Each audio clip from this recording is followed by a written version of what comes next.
Thanks for choosing this free Anfield Index podcast. If you'd prefer to listen to this or any of our other shows without adverts, then now's the time to check out Anfield Index Pro. With AI Pro, you can supercharge your entire listening experience. You'll not only get all of our podcasts without the ads, but you'll have them far faster with our Quick Publish feature available exclusively for subscribers. AI Pro also puts you in the heart of our sound studio, with an option to listen to many of our shows live and interact with the podcasters in real time as the shows are recording. Upgrading couldn't be easier. AI Pro is available on all popular podcast platforms, and we have our own apps for Apple and Android. Just head on over to AnfieldIndexPro.com and get started today. Hey guys, welcome back to another episode of the Nina Kauser Show. Did not want to do this show. It was horrendous. It was disgusting. 3-0. Brighton 3, Liverpool 0. I mean, absolutely frustrating, absolute garbage. Even more frustrating after Jurgen Klopp's comments before the game in the press conference. Yeah, just bitterly disgusted I am. And I've got two excellent guests with me on this pod who are going to talk to me, and it's going to be quite cathartic, and it's going to be a good little therapy session, maybe just get some things off our chest. And let's talk about this. So joining me today on this show is Jon Buskell. Jon, welcome back. Hi Nina, thank you very much for having me on the show. No, it's an honour having you on, Jon. And listeners need to be aware, and people that are joining us live on Discord, there's plenty of them.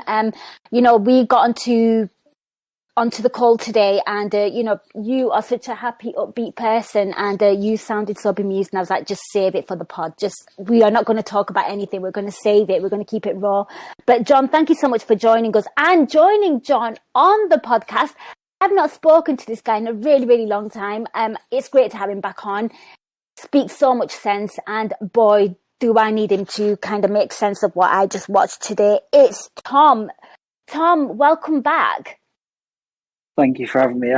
Sense might be a bit of a stretch because I'm not sure anyone can make sense of that, but we can do our best as a group. Absolutely, yeah. That's Tom James. He used to come on the show earlier on in the season, and now it's great to have him back on. So, guys, before I get to our first caller, I just want to have a quick chat with both of you two. I mean, I'll come to Tom first. Tom, how are you feeling after that? Just the feeling. To be honest, I'm normally more optimistic than anyone going into any game. I've always just kind of had that mindset of it doesn't matter what form we're in. I always just go in feeling that a little bit positive. Like, we're Liverpool, we should be able to get a result. Today, I just felt a bit different. I didn't go in with any expectation, and even without expectation, it still hurt because that has got to be up there with the worst performances we've seen in this era. I know exactly what you mean. And deeply frustrating. And for me as well, Jon, I mean, you've heard what Tom said there. For me, I looked at that team lineup, and obviously with Klopp saying Núñez is out and stuff, and I wasn't one bit surprised with, the players he's got available, and also the players that he would pick. So for me, I kind of went into this with not the greatest hopes and expectations. And I just feel really numb. I guess that's my overriding emotion. I'm just numb. I'd like to get your thoughts. How are you feeling?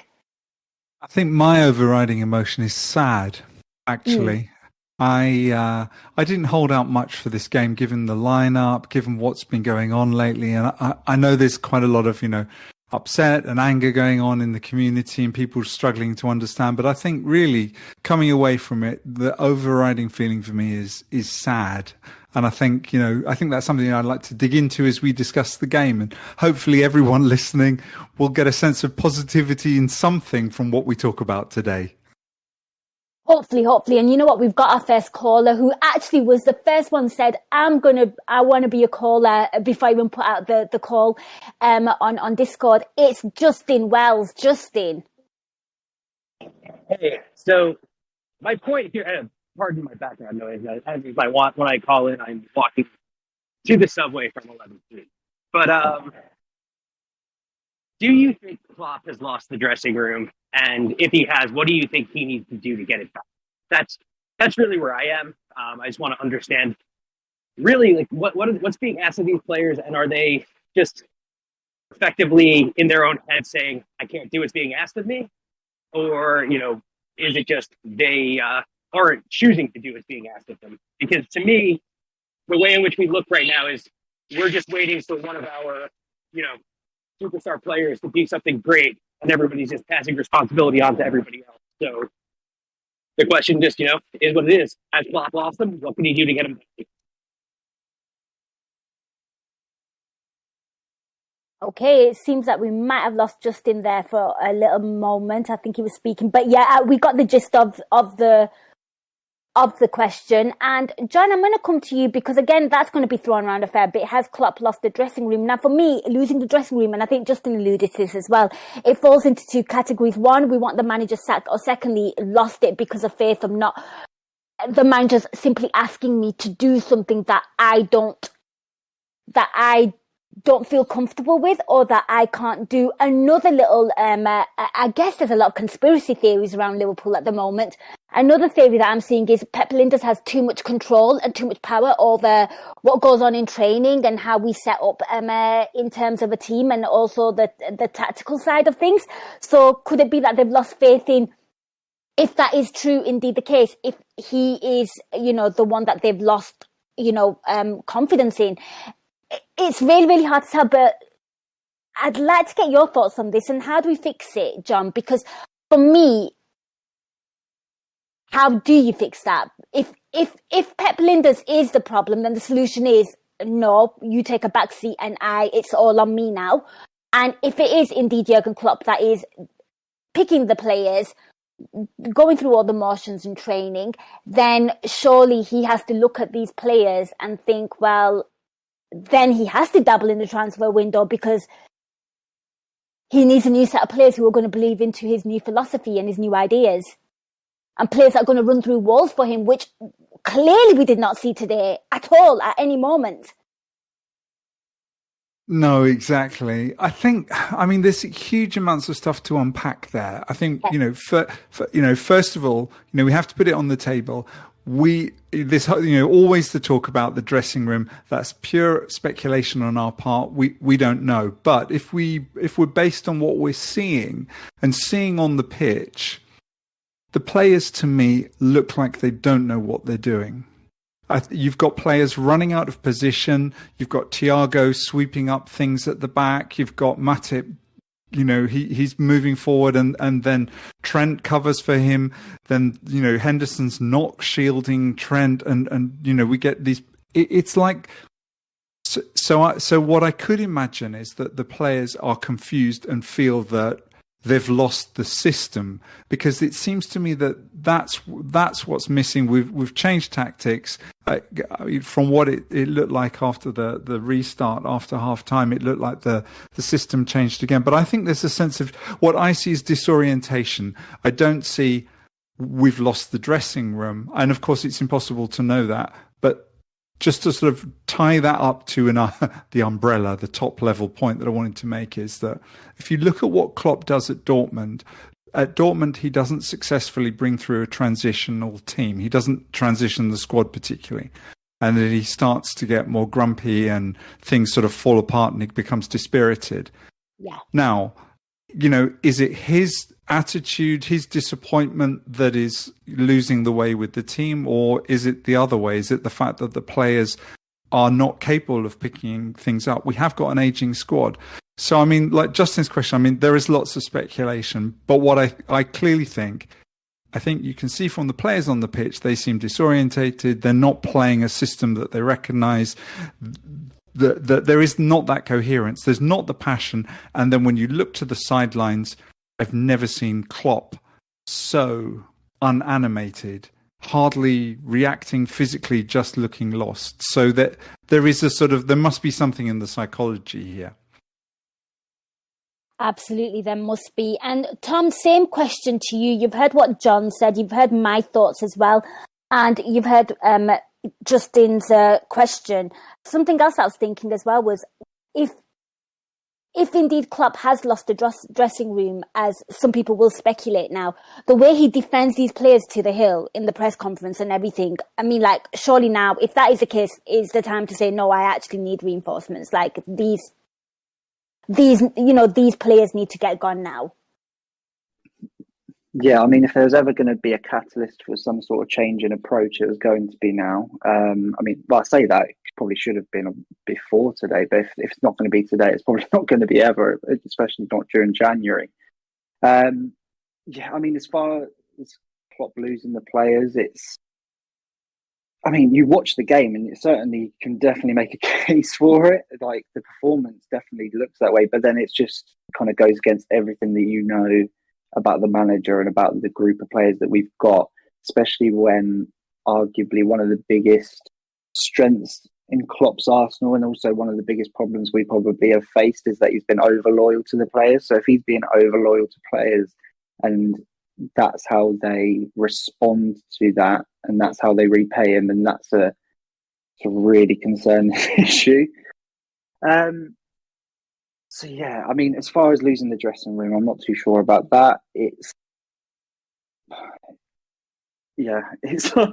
I'm kind of dumbfounded by it all, and it's one of those things. I think we're starting to see, even we say lose the dressing rooms, I'm even starting to see some of the most reasonable members of the fan base that kind of start asking questions, which, from experience, kind of it looks a bit like the start of an end, but you don't want to believe that. You want to believe that this man can turn it around. And yeah, I mean, yeah, I'm a massive advocate, as big as advocate as anyone, is getting new players in, and we need to freshen the midfield up. But I can't say that watching that today, even like one brand new fresh midfielder would have changed that much. Would have helped, but I don't think it would have changed the result.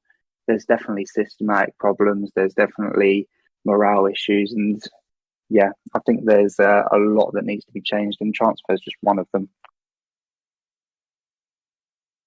I think that's fair. Let me see if Justin's still online, because I know he was going to catch. Justin, you there? There he is. Still here. I mean, wonderful. Jon has an extremely fair point, which is it is speculating. I don't necessarily know if he's lost it or not, or it's just they can't do what's being asked of them. And if they can't do what's being asked of them, then you have to stop being so dogmatic and try to find things that suit your squad. Like, we'd probably be a lot more productive if we sat deep and countered, which is terrible to watch, but probably what we have in our engine right now. Are you that person who has everything? The coolest merch and those must-have fan threads? Well, over at our Anfield Index shop, we've gone that extra mile when it comes to pimping up your Liverpool collection. From our popular range of bespoke design t-shirts, sweaters, hoodies and hats, to our signature edition mugs, prints and coasters, all provided with fast worldwide shipping. We have something for every red. We also stock official LFC merchandise and are licensed with the Premier League and UEFA to sell official iron-on shirt badges and sleeve patches. As a listener to this podcast, you can get 10% off everything with coupon code AIPRO10. Just head over to AnfieldIndex.shop or find us on Etsy by searching for Anfield Index.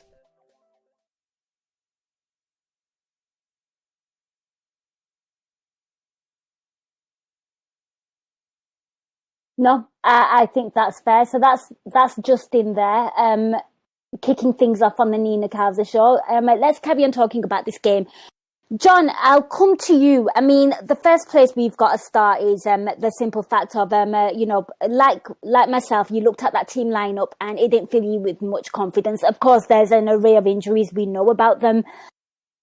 Some real big key figures in that team that were missing. And then, of course, I think the big concern was, what is he going to do in the midfield? What is he going to do in the midfield? I know he doesn't have many options, but, now is the time to kind of change it up and, maybe, I know it wouldn't have been ideal, but, throw on maybe a Naby Keita, into the mix, into the start of things. And it didn't quite happen. I mean, we saw Ox playing on on the left-hand side there as well. You know, I guess those two were probably the two alarming aspects of what Jurgen Klopp did. Would you say that's fair?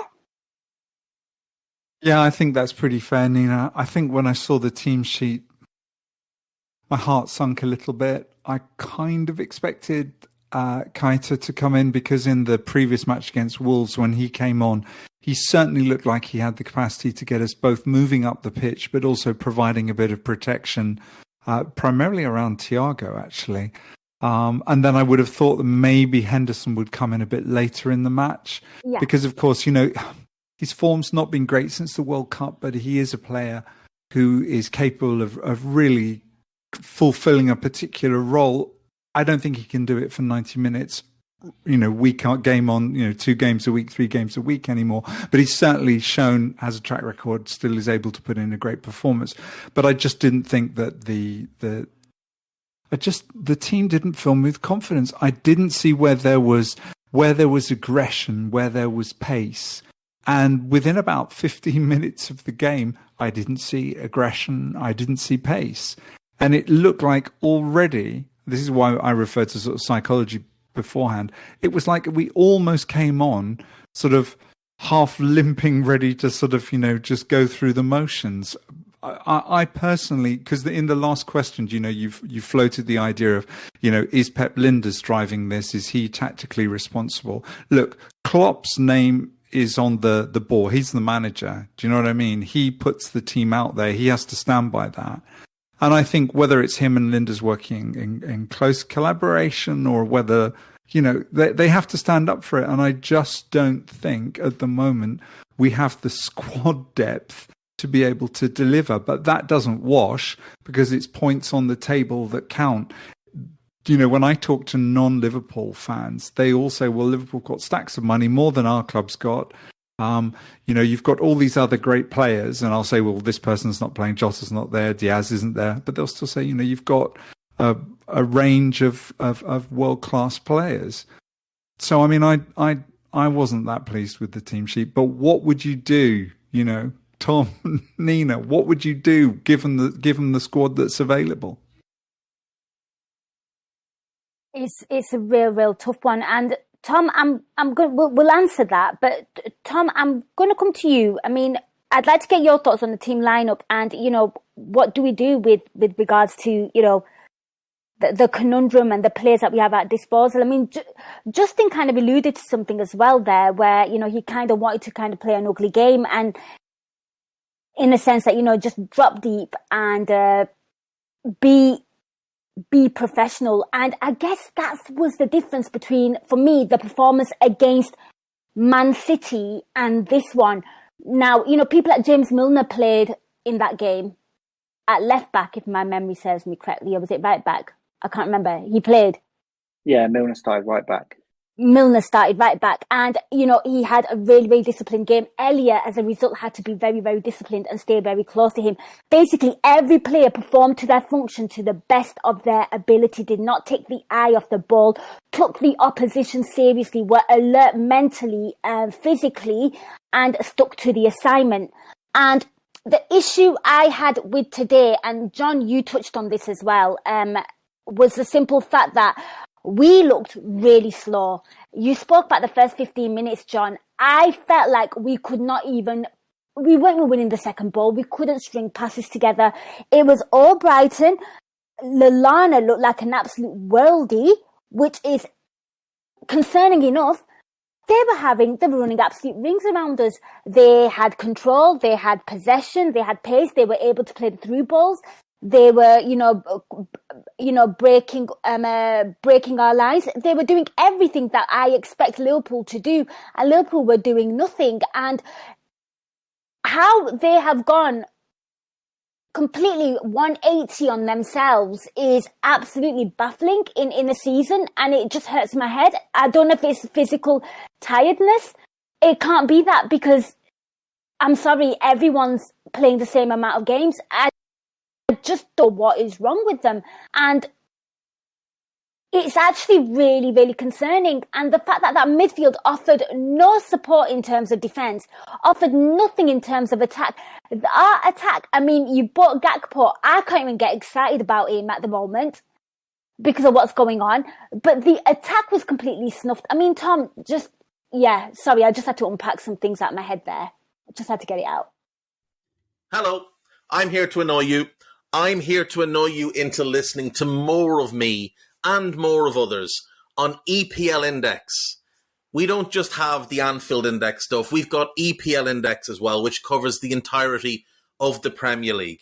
And we have 3 podcasts and a whole bunch of really good writing on EPLindex.com. The podcasts are my own Two-Footed podcast, which is every day at 4 p.m, Monday through Friday, covering the whole league. We have A Tad Predictable, hosted by Tadiwa. You know Tadiwa, he does Anfield Index. He presents A Tad Predictable before every Premier League match week. And then Kevin DeVries and his crew on the EPL Roundtable, they're every week after the Premier League match week.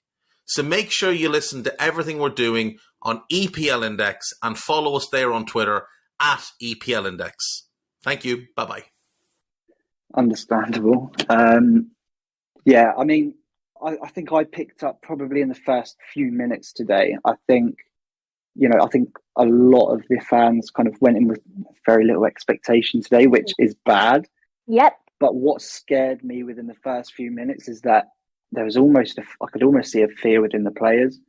Every time the ball, I think it was in the first 20 seconds, I lost my head a bit where the ball dropped to Henderson, where he had more than enough time to bring it down, start playing football, just keep the ball moving, move the ball on, and let's try to get some rhythm.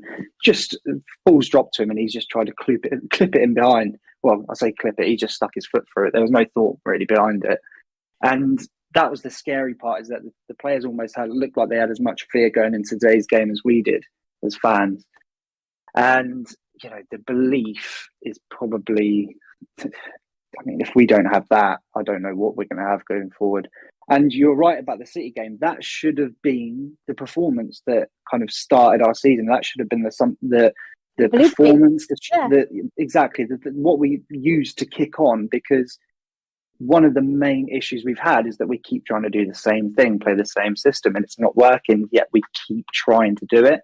And that was I think, as far as the team sheet today, I wasn't really expecting much different, but you kind of want something different, whether it's just like some sort of system change. And like you said, the City game was that moment this season where I felt like Klopp did kind of get hold of whatever ego or stubbornness he had towards his system and thought, all right, let's be a bit more pragmatic. What hasn't been working, what we have been doing hasn't been working. We're playing Man City, and if we don't change that, we're going to, I dare to think if we played like we did today against someone like Man City, what would have happened, especially with Haaland playing the way he was at the time. And that felt like a moment, and it felt like, right, we've got a hold on our system. We've kind of figured out at least a temporary approach to get us through and get results and figure out how we're going to at least take things from here up until the international break, the World Cup break. But it kind of reverted back to normal. And I know we finished okay just before the World Cup. The performances weren't great, but we got results. Yes. But we looked like we had another idea, and it's now reverted back to the same thing. And we just keep going game by game, doing the same thing that's not working, and kind of hoping at some point it clicks, which is so dangerous. It's so dangerous. And I don't really know where we go from here, how he does that. I don't think signings are I say it'll help, but I think it's a system issue right now. I don't know if new players are going to they're not going to fix everything. I'll be honest with you, I'd like to see some freshness. At least I can justify you struggling with the setup and the formation, because you knew these guys are just churning out the same performances week in, week out, and I'm meant to be okay with it. Jon, I'm going to come to you now. We all know, and the stats also back this up as well, Brighton are a possession-based team. They like to have the ball. They move it really well. What really, really triggered me about this game was the fact that one thing that we used to be really good at was pressing. We used to bully teams, force them into errors, take the ball and then hit them on the counter and just be absolutely clinical. We were so pedestrian. We let them have the ball, let them move it around, switch the play, let their attackers play off our defenders' shoulders. We just did everything that Brighton were good at. We let them capitalize on that, and that was my deeply frustrating thing. Like, okay, they're a possession-based team. You press them. Nothing. I think the only time I saw a player show some mettle in the midfield was, I think, Thiago in the second half after the subs were made. Yeah, I think it was on 72 minutes. He rush backs and makes a tackle in the box, sort of leading the way. Yes, completely. I think I thought while Tom was speaking there, something occurred to me. It's almost a bit like a perfect storm. Now, look, I'm not a psychologist, so this is, pure pop psychology on my part. But in a way, there's the high self-esteem cycle and the low self-esteem cycle, and if you think about it, enthusiasm, if you've got a lot of self-esteem, you're enthusiastic, you try hard, you go the extra mile, and in performance in sport, for me, I associate that with energy, using my body, powerfully, aggressively, taking up the press. But then the opposite of that is, the low self-esteem cycle. And if you perform poorly, you start to, you don't work as hard, you feel worse about yourself, your energy levels go down. And it's almost like this sort of perfect storm that we were a high self-esteem cycle that, we were caught in that of playing great, energetic, winning, doing so well. And then it's almost like, you get this third order, sort of something that goes wrong that knocks you off. And once you get caught in this loop of low self-esteem, the players are going away after tonight's match not feeling good about themselves. They seem to have, gone in on their shells. Even now, you see the pictures of Klopp, with his hands together, bowing, praying, showing apology to the fans. Yeah. After the match, it's almost like, this is low self-esteem. We want to see passion. We want to see enthusiasm, energy, to be up for it. And this is where I'm actually really concerned. If Klopp takes on board, and this is why I think when I said earlier on, he's standing on the sidelines, he's not enthusiastic. He's not yelling at the players. He's slow to react. It's almost like he's caught up into this negative cycle himself, and that feeds through to the players, that feeds through to the performance. How do we change that? I think the fan base say, bring in a great signing. It gives us a lift. Even if not necessarily tactically, that's what we need to change things. I'm not saying we need a signing, but we need something small to break our way that makes us feel like things have turned good for us again. Then I think you start to see the performance levels increase. Then I think you start to see the press, because I cannot believe that Klopp has entirely said, Klopp and Leinders has said, don't press, pass it around, be passive in the midfield, give the ball to Thiago to try and pick something out, or give it to Trent to whip something in. Because we built our reputation, we won things on our power, on our aggression, on the fullbacks attacking, the defence giving them a platform, protecting the backs. So I understand your feeling, but I think it's a perfect storm. I think we're caught up in a negative cycle that needs to change, that needs to be broken. Who's going to fix that for us? And I think it's only when we get that will bump us back into enthusiasm, energy, and winning ways. Yeah, it's very sad to see Jurgen Klopp holding his hands there and asking, sort of begging for an apology. And accepted, but please now eat your words and acknowledge the fact that this isn't working. And he needs players. He does need players. I don't care what anyone says. It will fix a big amount of things.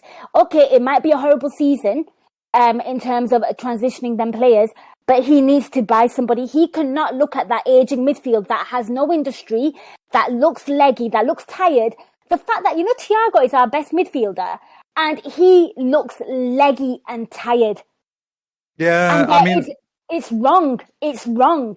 Yeah, and I think, Nina, what strikes me is look at the Benitez side. Is it 08, 09 that come so close that are fantastic? Torres that is, full pomp, and Jared both at their best, and they just fall short. What happens the next season? Things go really, really bad. They get caught up, and ultimately it doesn't end well. So I think you're right. I think even if a signing doesn't necessarily make us immediately better on the pitch, it could give us that boost, and I would think it would actually improve things.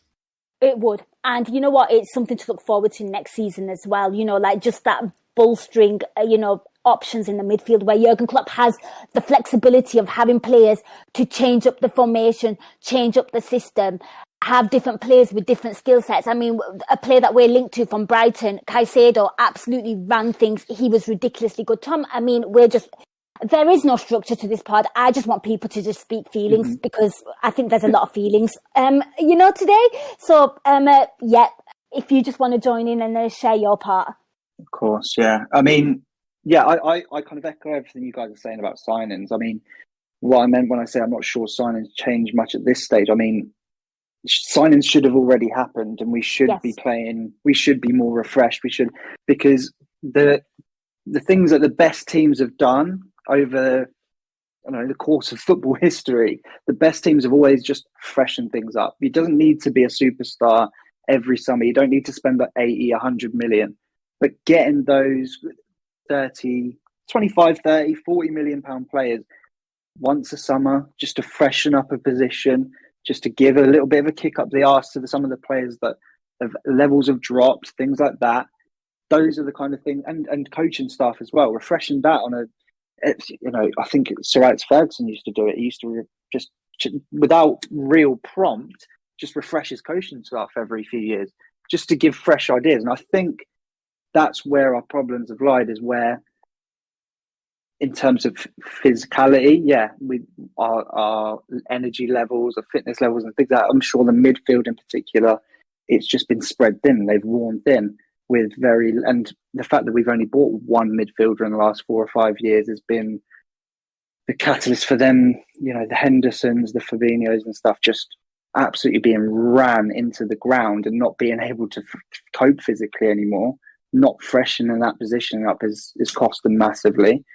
And it's just all snowball effect and kind of hit us all at once, where I think the back end of last season was them giving probably the last bit of everything they had, and the last bit of the Liverpool that we know over the last few years, that was probably the end of that cycle, because I think without being able to refresh those positions and give those people rotational options, to give them what's really just reasonable minutes on the pitch and reasonable workload, it's going to take its toll over after a certain amount of time. And like I say, if we had a new midfielder that came in and started today, I still think we would have lost the game.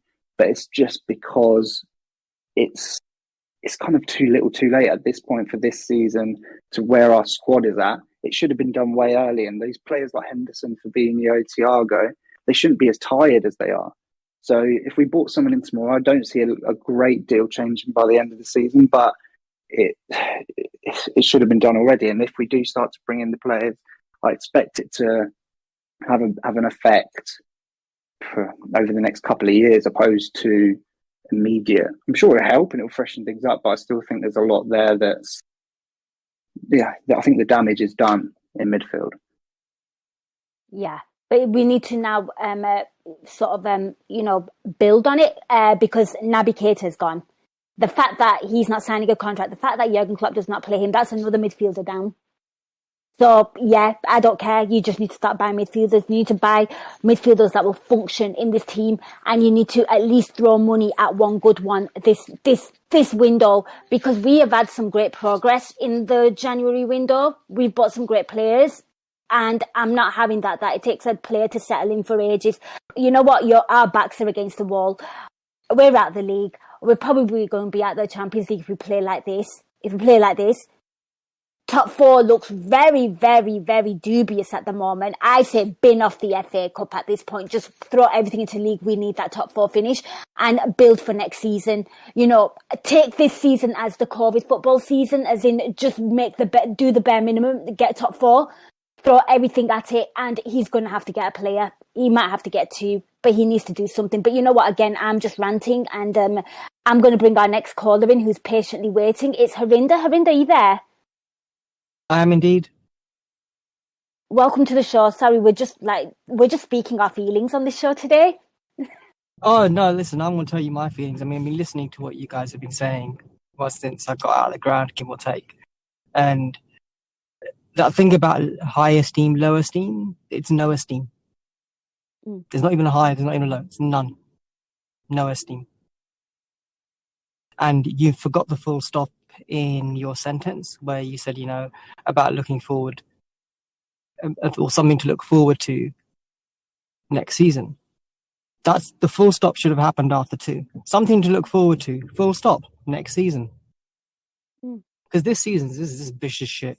This is bad. Like it's, so we're just so open, like so open. And as soon as Brighton realised how open we were, you could see how they exploited it within 6 minutes. 6. Yep. Trent's out of position and the ball goes over him. And Mitomo then goes, you know what, I've got you. He was fantastic today, again. By the way. He had it's fucking stupid Solly March against Robbo. Now, in previous seasons, Solly March would be eaten alive by Robbo. Yeah. He would be. This season's like, wow, okay. We're not going to do anything about this, folks? Hello? You're looking at it. I mean, I'm looking at it from behind the goal. So you can see gaps. You can't see people being offside very well. I don't care what any away fan says. There's certain things that you can't see. You're not going to see offsides very well, ours or theirs, at all, because of the position that you're in. But you'll be able to see gaps, similar to how players will see gaps. It was just bad, like so bad. You know, we're so open. It's like, if you were a fisherman and you cast a net called Liverpool FC, you ain't catching no fish. All the fish will get through. So fuck that, we're not getting anything. It's terrible. And yes, Klopp can fold his hands. He can, be apologetic to the fans. The fans can lap it up because it's Klopp, and we accept quite a lot because it's Klopp. But at some point, we do have to turn around and say, look, you know what, Klopp or otherwise, this needs to be fixed. Someone's got to make some decisions. And if it's not going to be him, then who? Because the team between them are making decisions. And some of the decisions they're making, they're fucking ridiculous. I'm sorry. I've been listening to what you guys have been saying in regards to Thiago and how he was and everything else. He gets sucker punched. Like every time.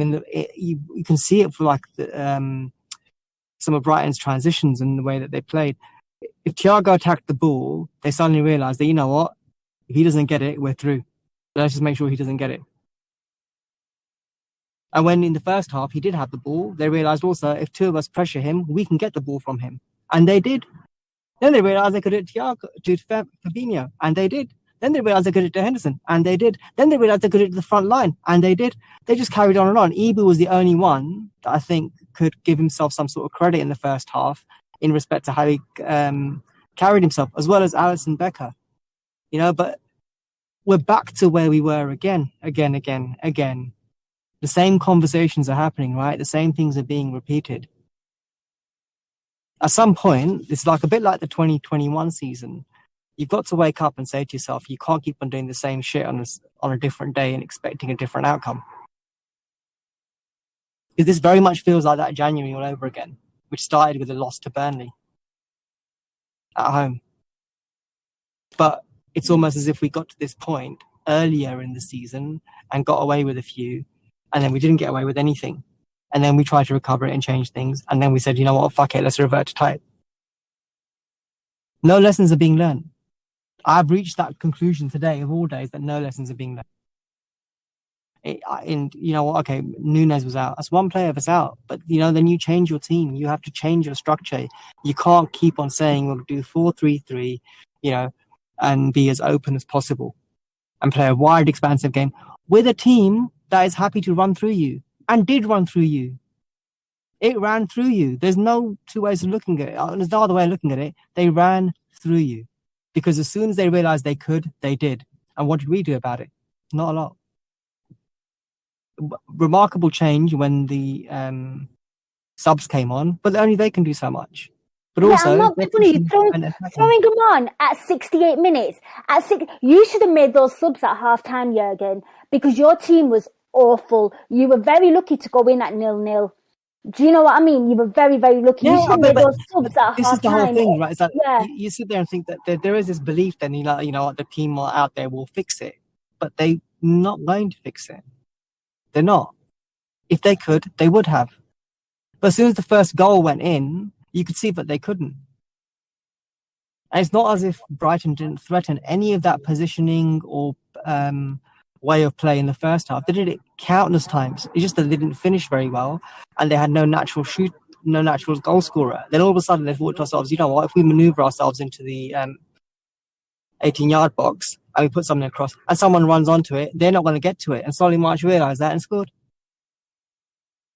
It is terrible, man. It really is painful to even say it out loud, let alone write it at half time, saying that this is shit. I don't know, even when there's, the penalty, which was an offside decision or a foul, I can't remember which of the two, sorry, he was offside, but it felt like a let-off. Like it genuinely felt like a let-off because it said you can't tell it's offside when you're behind a goal, but it just felt like, oh shit, here we go. And Brighton, if they'd got a penalty and scored, you couldn't begrudge him it. You couldn't, just because of the way that the play had gone and everything else. I remember I called in after the Brentford game. Like you thought, that they need to just fix this shit. They need to fix it. Yeah, I don't know if they will. I mean, obviously, I can't see Klopp's body language in the way that you guys are describing it from where people are sitting in the away end. You can't, but you can see what the players are doing. Henderson have a go Matip remonstrate back.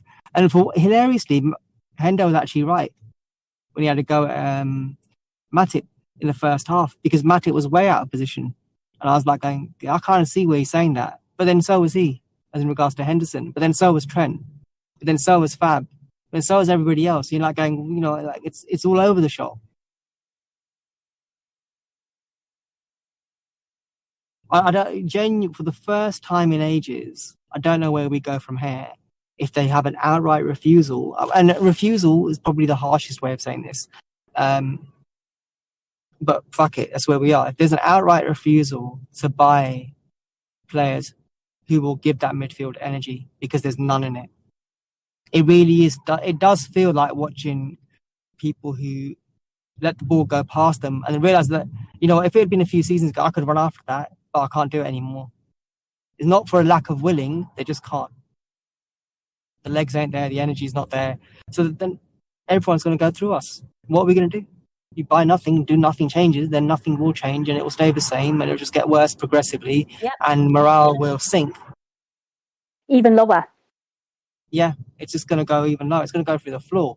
And then the only way is up. Once you hit that rock bottom and you're looking for the way up is back up is hard again. We've been there. Mm-hmm. You think back to Klopp's first season, we've been there. We've been at rock bottom and working our way up again. Do we really want to go back to that? I don't.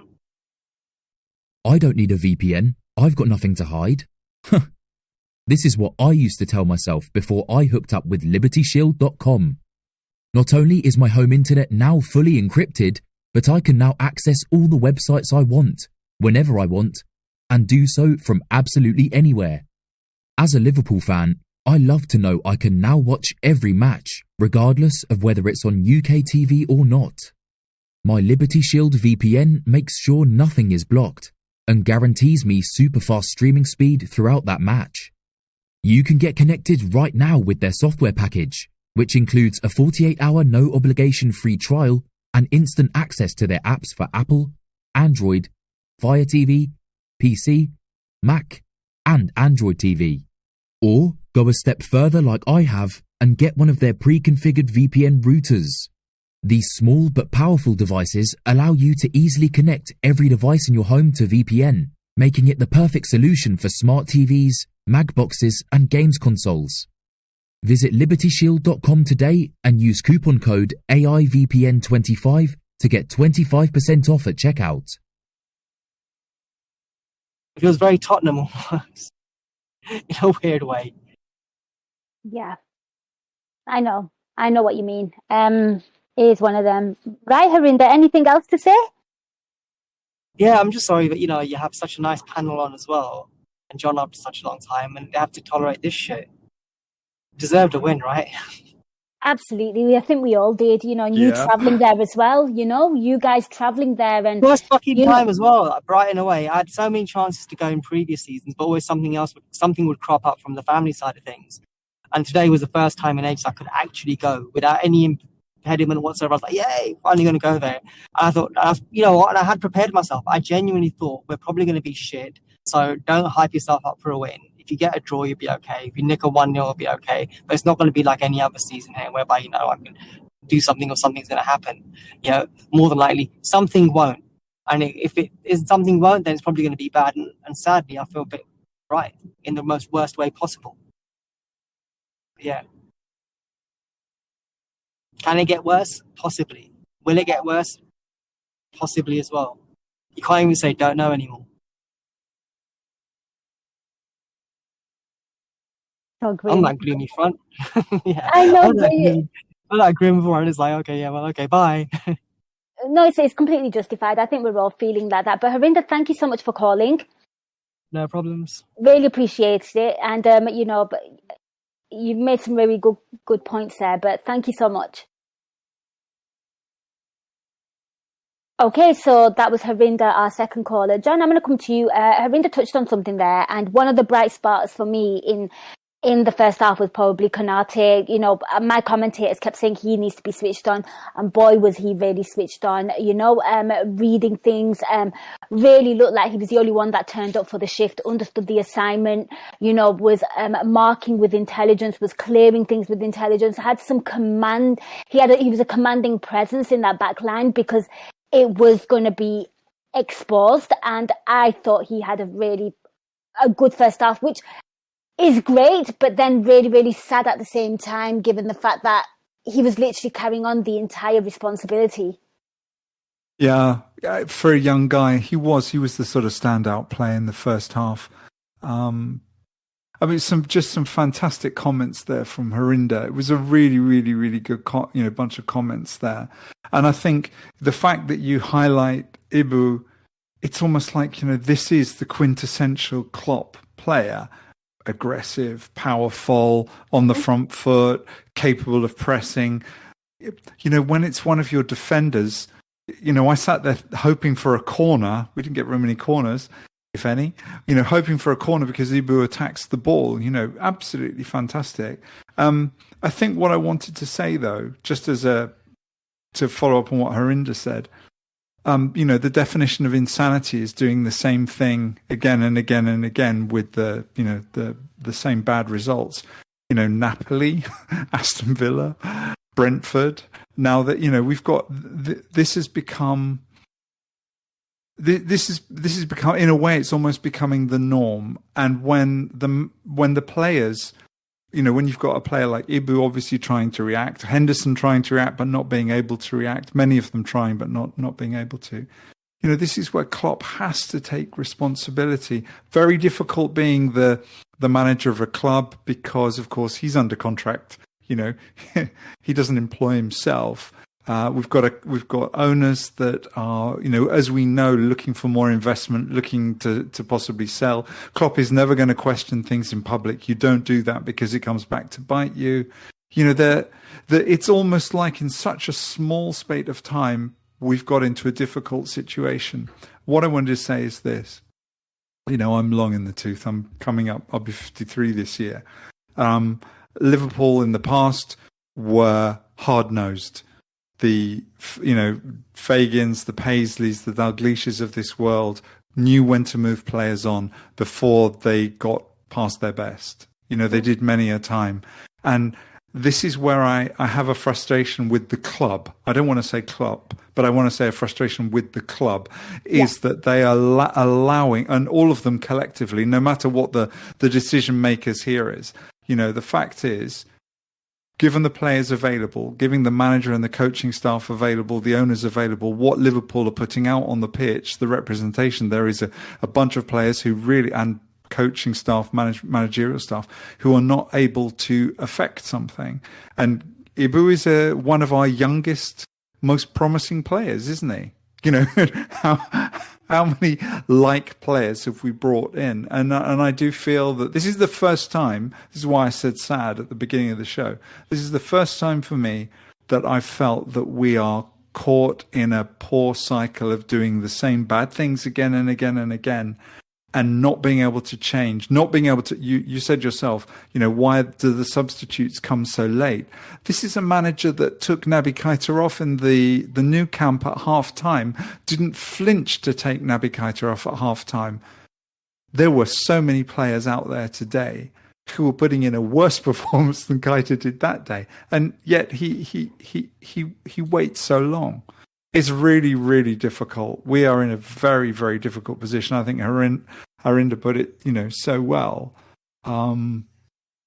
This is a tough one. All I know, or the positivity that I have that will change this is that something will change, because football always changes and you don't necessarily know where it's coming from. But I do think that we as a fan base, that the club, that the management, that the ownership can't just go, well, we'll turn it around like we did previously in the season, our previous nightmare under Klopp, because this feels worse. Because this time we know we've got an ownership, and I don't say that to criticise FSG, they've done a lot of great for the club, but we also know that we've got an ownership looking for a way out or to invest more, who accept that we can't go further without something else. And if I'm a player in the team and my legs have gone, I want to know from management, from the club, that there are things happening to drive it forward. And I think that's what's worrying in a performance like today.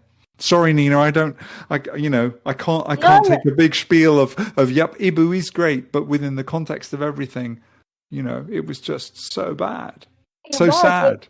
It was so bad and so sad. And you mentioned your age there, and you were like, I'm 53 years old. And I was just like, you know what? You were still not born the last time Liverpool lost away to Brighton, which I think was back in 1961. My commentators alerted me to. So I was like, you're still a youngling, but hey, we all saw that together today. And, I loved your comments there. And also just going back to what Harinder said as well, that, the rebuild is hard and things. And, we're speaking about Ibu, who's young. And Tom, I'm going to come to you because, again, this is a real big concern as well, because some of our players right now are at their peak. Virgil van Dijk's, your Ali's, your Salah's, they're at their peak of their career. You can't allow yourself to get to rock bottom, but you have to rebuild because them players have wasted their careers. It's not right. Ibu's one of the youngest. No, you're absolutely right. And I'm not sure if it was disgusting. Yeah, and it's not. I'm not sure if it's. I'm scared it's too little, too late, and we've left ourselves with too much to do with this squad to make the most out of, the back end of the peak of Salah, Van Dijk. I was going to say Fabinho, but it looks like he's kind of beyond that peak now. And just some of the others, in regards to Thiago's not getting any younger. Alisson's probably still a decent age for a goalkeeper and still will be brilliant for a long time. But yeah, I feel like we may have left ourselves with a little bit too much to do to really make the most of that. I think we've left ourselves in a position where the last few years we really needed to capitalise, and we left ourselves just that little bit too short too often. There was 2 or 3 years where we was probably just the one player short of getting another Premier League or getting another Champions League, but we just didn't do it. And now we're in a position where those 1, maybe 2 players each window have totaled up, and we maybe need 6 or 7 players in to be able to move forward, build something and actually go again. And by the time they're ready, who knows what level Salah's going to be at, what level Van Dijk's going to be at. It's scary. I mean, all I do know is that we need to go to Brighton and say, what do you want for the Caicedo? All right, here you go, and here's a little bit extra, thank you. Because he is just ridiculous every single time I watch him. And I watch him and think, if there's just one thing we need, it's that. Like, Endo tried injuring him. He tried. He thought, you're not taking my place. And even Caicedo, he weren't having it. But, I mean, he's the one thing that we do seriously lack. I think, as much as we clamour for Jude Bellingham and how great that would be, and as much as I want him, as much as I'd love Enzo Fernandez and those kind of players, I'd go all in on Caicedo, whatever the cost. I think he's that good. I think he's in the same bracket. I think he's in the same calibre of player. I think in terms of what he offers, I think it's absolutely spot on. I think it's exactly what we need. So, yeah, we need to be more ruthless in that regard. I think we need to identify that. And like I say, I don't think one midfielder solves everything, but it'll go a long way as far as things go at the moment. But yeah, it's like going back to what you said in regards to the peak of some of the main guys we've got. I'm not sure if that ship has sailed, and I don't know if we're too far off being able to compete at the level that they deserve. There's too much to do at this stage. That's so depressing. And you know what, Tom, I'm going to stick with you on the depressing note, because there's been some lots of chit chat on Discord, and somebody just posed the question. I'm playing devil's advocate here, so let me. I think I Wheel of Fortune. Yep. Sorry. This is don't want to answer it. Sorry, Sandeep. Sorry, too livid to call in for the panel. Can I ask, when does this become a Klopp out? Is parting needed for both parties?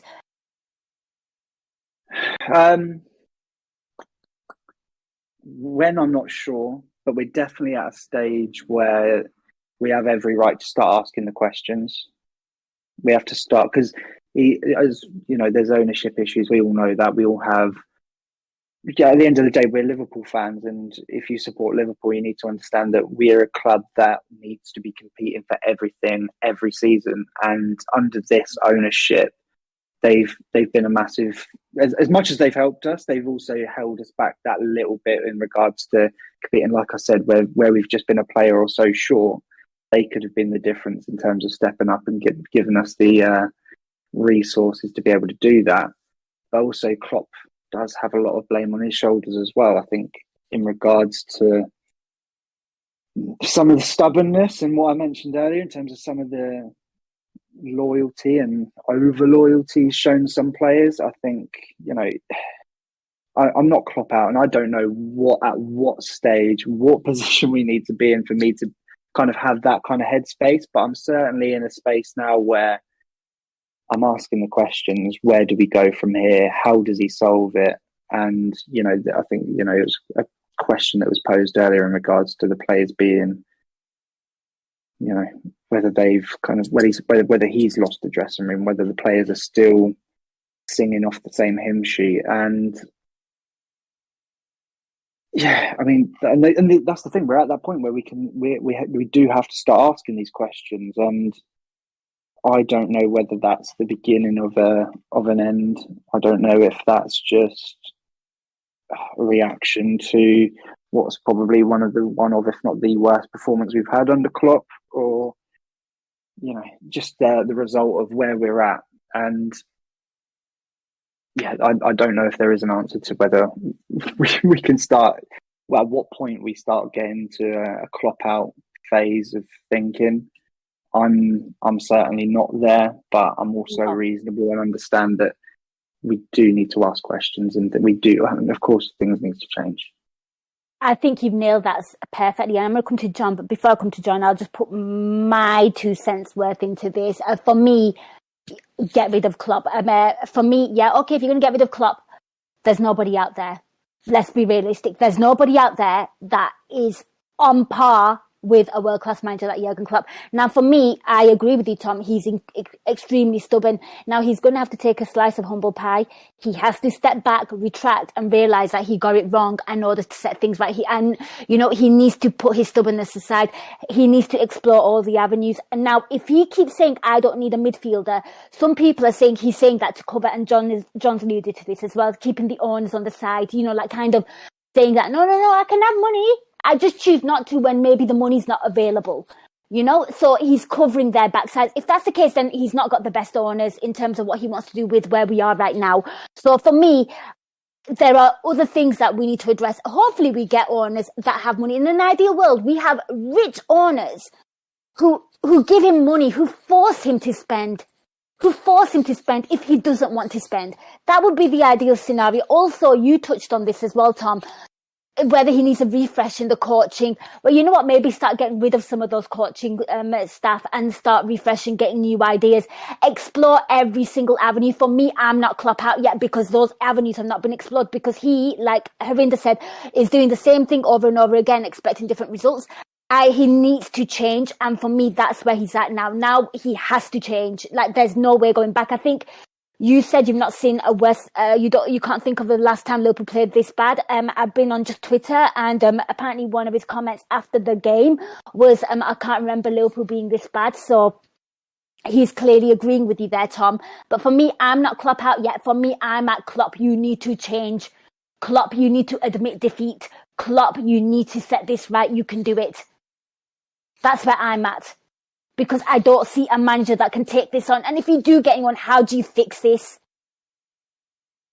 John, I'm coming to you. Yeah, I'm just taking a breath there, Nina. That was wonderful. I love the passion. That's really great. I think, it's such a difficult thing. Look, we could fire Klopp, or Klopp could walk tomorrow. These things happen. We've seen it all in football before. It happens. And then whoever comes in, there could be a bounce. Things could improve. That does happen. But, when you look at clubs, the serial bouncers, Chelsea did really, really, really well with that. They won a lot of trophies. But I think, look at the culture of the club. Other clubs like Everton, who've changed their manager, what is it? I don't know, 5 times in 6 seasons, 6 times 7 seasons. I suspect Lampard will be on his way after today's result. It's a temporary solution. No, it's not a temporary solution. How do you know strategically when it is the right time to move? You can never plan everything out. But if we look at the whole context of the Klopp FSG era, FSG, who don't know that much about football, come in and hire Hodgson. That goes dismally, and arguably they leave him in position too long, and it's the fan base that forces their hand. In comes, Hodgson was already in before. He was exactly. Yeah. Sorry. Yeah. But it's like that when the moves that they've made, that when things. They get rid of Dalglish when he wins a trophy, but things are falling off. Fair enough. They bring in Brendan. They don't back. I think it's naive to bring in someone like Rodgers, and you can see what's happened with Rodgers subsequently. I think with what they've done with Klopp, we've seen that Klopp's experience, his energy, brings us forward. We win something. But we've seen at crucial times there has not been investment when there should have been, when we win the Champions League, when we win the title. And then, we get 2021 when Virgil gets, when we have the injury crisis. And we again don't react. What do we bring in January? We bring in 2 defenders, one that we never see, one who we get rid of instantly at the end of that season. We don't renew his contract. And hey presto, we seem to be back in a similar situation again, where we will be lucky if we get to the Champions League if we continue in this kind of vein. I don't think Klopp should go. I don't think we should be having that conversation. I think we should be having the conversation, what is happening within the club that makes poor decisions at crucial moments that maybe put the club, the management, the fan base in all difficult positions. But of course, it does come down to Klopp. in that if he's not acting, if he's not doing anything, if he's acting passively, if he's not reacting.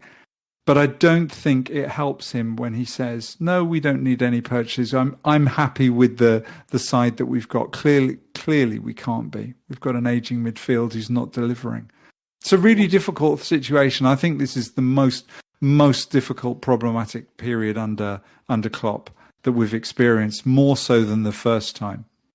Honestly speaking, FSG will not get rid of Jurgen Klopp because, first of all, I think it's the manager that they always wanted. Secondly, he has covered a lot of their cracks in terms of he's over-delivered. I would imagine so, yeah. Yeah, any other manager would just expose them. In that regard, I think he's made them and everything look a lot better. And now is the time where things are falling apart in terms of the investment's not been there for whatever reason, whether they're not giving it or he doesn't need it. We don't know what's what. But for me, I can't see that happening. I think we're absolutely in a healthy position to question Jurgen Klopp. And absolutely. I think that's what right-minded thinking people do. When something's not right, you should question it. You shouldn't follow blindly. And I love Jurgen Klopp. And I think we are questioning him, like, how can you not need a midfielder or two at the very least, but at least one? How can you say these things?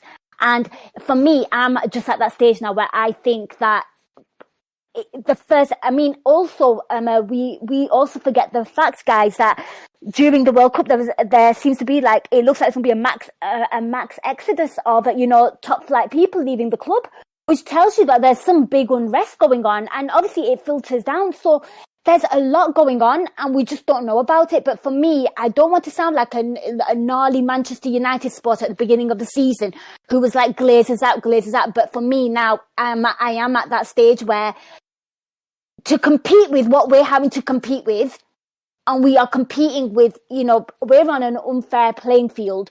We need investment and we need money, and these guys are not it to do it. Yeah, can I come back to you, Nina? Just to say, to answer the question from the listener, changing Klopp now would be a short-term fix. We might get a bounce, we might not. We as a fan base, the club as a club, need to be looking, at it, the whole strategic makeup of the club. This is exactly what you're saying. What are we doing that's wrong that has resulted in this happening once again? Again, it seems to be a lack of investment, development. The marketing side of the club, the financial side of the club has done really well under FSG alongside our success. But I think, equivocally, short-termism, if that's a word, I don't think that's going to get us by changing Klopp now. We need to learn our lessons.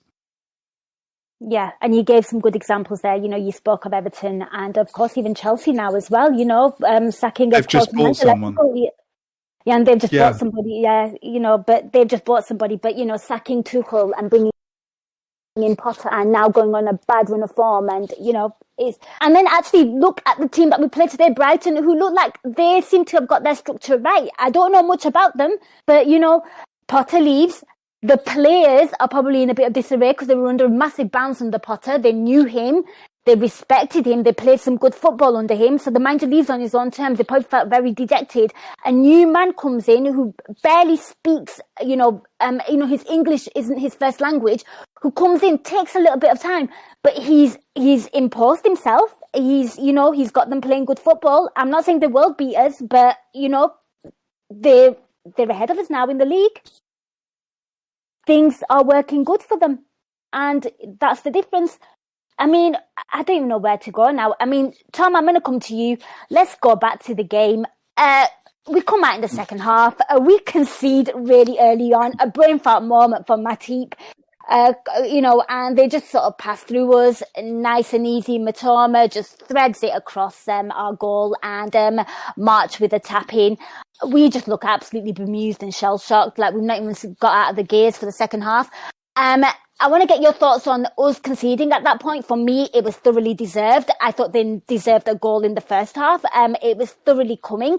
And I did not at any point think that we could. The sad thing is, this is where we're at. When Liverpool used to go goal behind, I was like, we'll get 2, we'll get 3. There used to be an air of arrogance and confidence about me watching Liverpool. And I was just like, can't see it. We can't get the ball to our front men. Yeah, and I think you touched on it earlier where you said about the substitutions at half time. I think the fact that we luckily went in at 0-0, maybe I think Klopp might have been a bit naive there and thought, okay, we're still in the game, it's still 0-0. We can keep it as it is, and hopefully something will change. We'll say something at half time, and something will change. But I think it shouldn't have really made a difference. I think the way that we were playing, we should have probably made those 3 or 4 changes and come out the second half trying to do something completely different. But again, we kind of went out trying to do the same thing, and we got punished for it quickly. I mean, the goal itself, the first one, I mean, I thought Matip was diabolical throughout, like most players, but I think he was trying to do in that position. I wasn't sure what else he could have done. It looked as though like Henderson kind of was making the run towards him, but it looked like he was trying to almost hide. He wasn't trying to make an elaborate show for the ball. He wasn't demanding the ball to his feet. He looked like he was kind of making the run out, kind of hid behind someone. And when he never looked like he wanted the ball at all. So it kind of typified where we were at throughout the game. No one really stood up and took responsibility. No one really stood up and, other than Ibu, no one else really stood up and counted in the game. And I think that first goal kind of typified it and kind of set the tone for the rest of it. And they got a taste for it and thought, okay, if we're just a bit more ruthless, put the ball in behind them, which we've seen over and over again, then we're going to get some goals today. And then it just got easier and easier for them. It really did. And I don't think what helped the right-hand side was the fact that, of course, Matip got a yellow card in the first half and Hendo got one as well on his challenge on Caicedo. And I think that's where, Brighton were going to put all the pressure. I'm going to come to you. I mean, I just briefly want to touch on these goals, John, because I'm quite disgusted, can't lie. But I want to get your, I just want to get your, I mean, really, I mean, I want to get your thoughts. I mean, they scored the first goal on 46 minutes. And then, of course, within a few minutes, I think it was like on the 52 minutes, I mean, Solly March gets a second and we just look so flat. Just, there's nothing about us. There's no response. There's no anger in our defence. Like, come on, wake up. No rallying the men. Nothing. Just nothing. Just stood there, just looking at each other. But at any point, did you feel like, Liverpool could come back into this? I mean, I want to get your thoughts on just conceding those 2 goals so quickly and just brain fart moments in the defence as usual.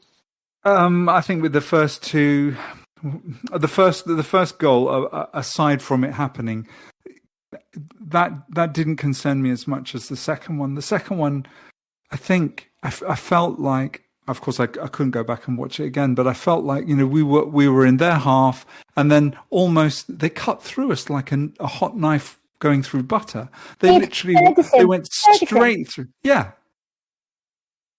They went straight through us. I mean, he takes the second goal. It's brilliant. But the fact that they get so easily into the final third of the pitch is just horrific. When Klopp makes the substitutions, I think the other thing that looked good for me was Doak. I felt that if there was going to come from anything, it was going to come from his bloody mindedness. I know Harvey Elliott has a shot that he pulls dreadfully wide, and that was the one moment I felt that there could be something there. But then they go up the pitch and score. And just when I thought there might possibly something for us, they score again. Danny Welbeck of all people coming back to haunt us. No, it could have been so much more if Alisson hadn't been playing, well. Jesus. I know it could have easily been 6-0. You're absolutely spot on, and I'll come to you, Tom. The Welbeck goal was just embarrassing in terms of defending. I mean, the fact that Welbeck's allowed to flick it on, Gomez in no man's land, literally he just flicks it past him, and it's really, really schoolboy error stuff.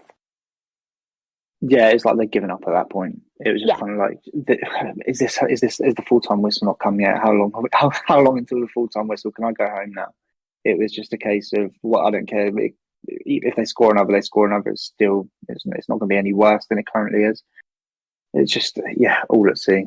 I mean, I thought it was quite a pathetic effort from Gomez on that as well. Just rash, just not thinking, throwing himself towards it without much thought at all.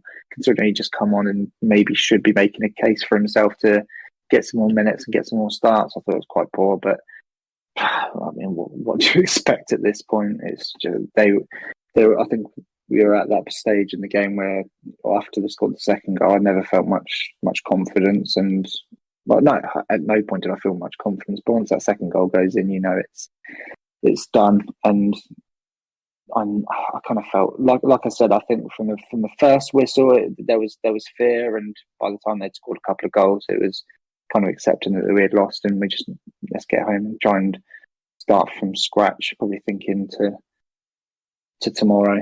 Probably, I don't know what Klopp has planned for him. He said that he didn't. I just saw that he said after the game he didn't have much to say to the players because there's not much he can say at this point that's going to help.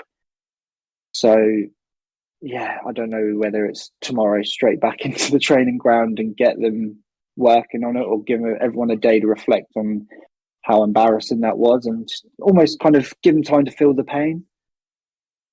And then kind of start from scratch almost. I don't know what the plan is, but it needs to be somewhat drastic, whether it's tear up the blueprint and go from scratch, or I'm not sure at this point.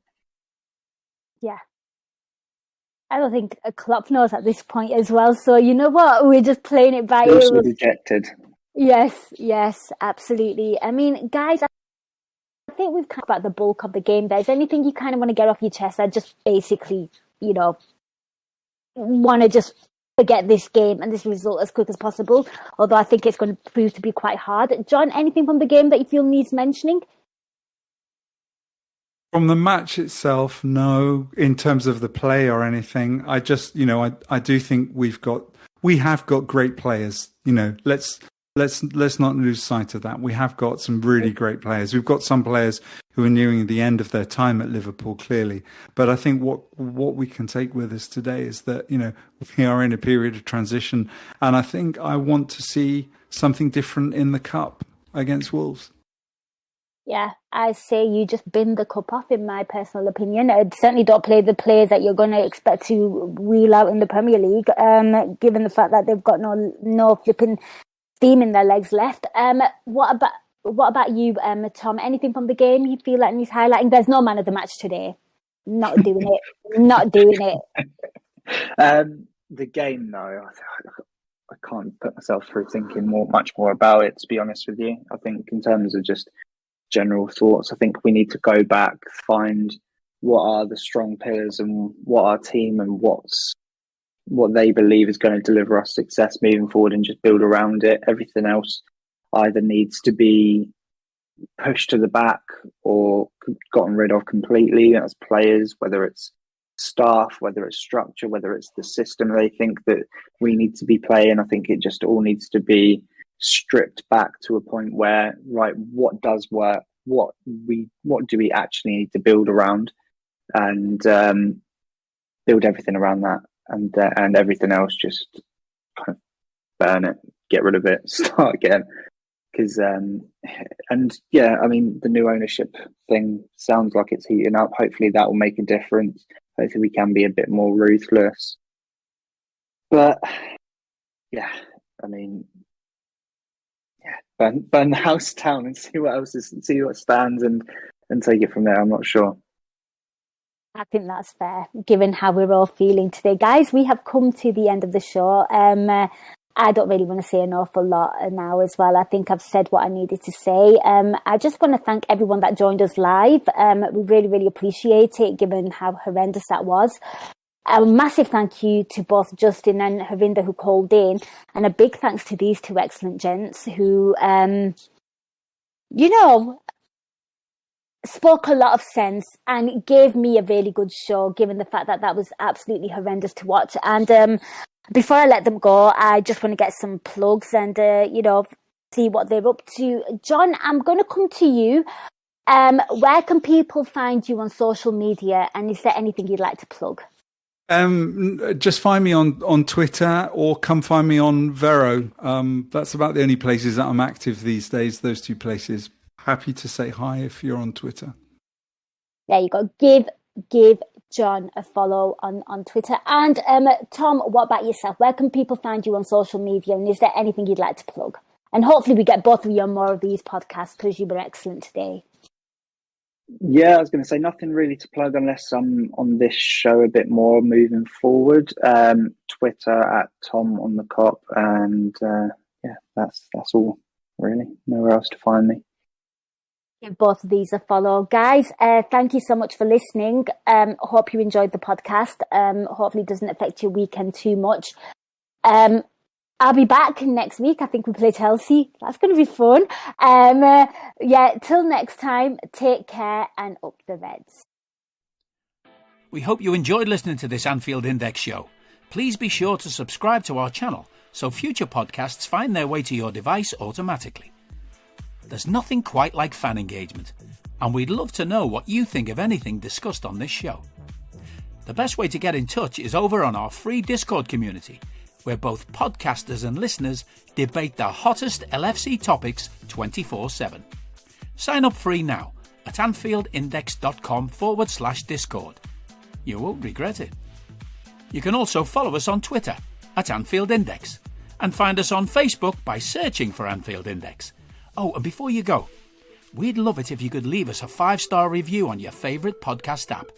It only takes a couple of seconds, and it means the world to the people who create these free shows.